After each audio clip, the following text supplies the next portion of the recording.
So this is my year 2 team season. Obviously I did my Premier League team season yesterday. Now it's time for my year 2 team season. Starting off with the manager then. I've done for Johnny Jackson from FC Wimbledon. I took a easy done for Matt Sadler. I can't do for Matt Sadler because of the lead he had at the top of the year 2 table. Even if Walsall do go up by the playoffs, I can understand people still don't for Matt Sadler because they weren't expected to be there start the season. But for me, this is what happened during the season. I can't really give Matt Sadler a manager of the season for me, because he should have still, for me, got Walsall automatic promotion in my opinion. And I've done for Johnny Jackson. From Wimbledon. Not many people had Wimbledon in the playoffs start of the season. I think I had them chancing for the playoffs, or I might have had them in the playoffs potentially. But with the signs they made, I did have them at least chancing for the playoffs. And he's one game away from getting Walsall into League One as well. And he's well experienced in League One as well, Johnny Jackson. So this the way he's course and set up his teams this season. That's why I've done for Johnny Jackson as manager of the season. Even if FC London don't go up, he's my manager of the season for me. Because I just feel, obviously, I just feel like Grant McCann, Don Tatter were expected to be up there, Port Vale were expected to be up there, Bradford for the size of their football club was still expected to be up there. Obviously, as what not many people would have put Bradford still up, and they're still Trent Alexander, and Bradford size of Bradford's club, they were probably still expected to be up there as well. So it's not that much of a surprise that Bradford have done up.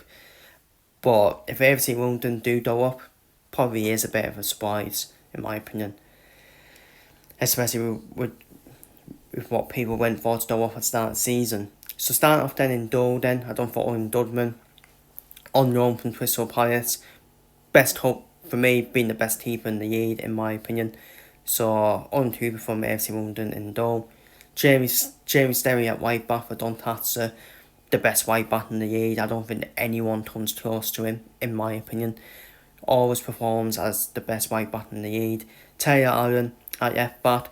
I know people don't be like, oh, but he plays as a centre back. He does play as a centre back, but he can sometimes play as a left back.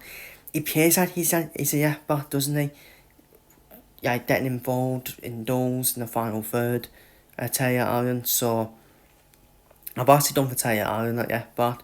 I know Hume from Twinsby has missed out on this as well. But I've done for Allen at left back. Two centre backs, done for Josh Shepherd and Connor Hall. Josh Shepherd has been performing really well this season for Bradford at the back, and Connor Hall for Port Vale being one of the key aspects to Port Vale going up in my opinion. On to the two windows, I've done for Youth Monu, don't need to say anymore.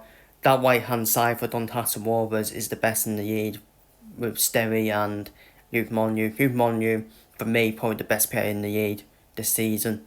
For me, Absolute baller with Monu. Always a joy to watch him as well. And on the other side, I done for Jack Payne. As much as he's a number 10, an attacking midfielder, I decided to put him as like a midfielder, winger. This for pretty much most of his goal contributions to Colchester are the reason why Colchester were in the playoff race. Without his GA for me and his performances, Colchester would be nowhere near the playoff race in my opinion. So being their standout player by a mile. So I done for Jack Payne for Colchester. The two midfielders, two of the best midfielders in the league, Smallwood at Bradford and Clydesdale at Port Vale. Back-to-back promotions for Clydesdale. Obviously he got promoted with Stockport and now he's got promoted with Port Vale. Does what it says on the tin as a midfielder with Clydesdale. Really good midfielder.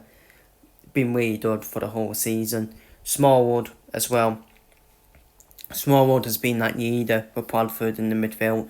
I know there's been a few times where he has lost his head and obviously got sent off, but that happens for a midfielder of his quality, of Richie Smallwood. And Smallwood has been key to Bradford getting promoted as well. So don't for them two in midfield. And as a front two, I don't for Terhards and Michael Cheek. I don't for Cheek for up front because this the step up in the national league, no experience, no EFL experience for Michael Cheek, and he's continued his proven record in the non-league into League 2 as well, and been a PFA goal scorer this season, while Terhards for Port Vale. Terhards has been key to Port Vale, his goals have been key, and performance has been key to Port Vale going up automatically, in my opinion. So, don't for them it's the front two, and that is my League 2 team this season. Feel free to leave your thoughts down below in the comments. There is a few players that I've been unlucky to miss out, like David McGoldrick, the two Bradford forwards, Bobby Poynton and Cam Taverner. Honourable mention to them too as well. Obviously Hume from Grimsby as well, so another one that's missed out. Connor Barrett at Walsall, another one. I could have easily made an alternative team, to be fair, on players that I have missed out, but I have stuck to this as my Year 2 team this season. Feel free to leave your thoughts down below in the comments, and your team this season down below in the comments. And and who's your manager of the season as well. Let me know down below in the comments. And I will be back for the next team this season video, which will be tomorrow. I don't know which one it will be yet. It'll be either one with the championship. Yeah, it'll be one of the championship and League 1, because I'm not done doing National League just yet. I think National League will be next week, in my opinion. But it will be Championship or League 1 team season next, that's what will be next in terms of team season videos. So feel free to leave your team season lineups for League 2 down below in the comments, and I'll see you all in the next one.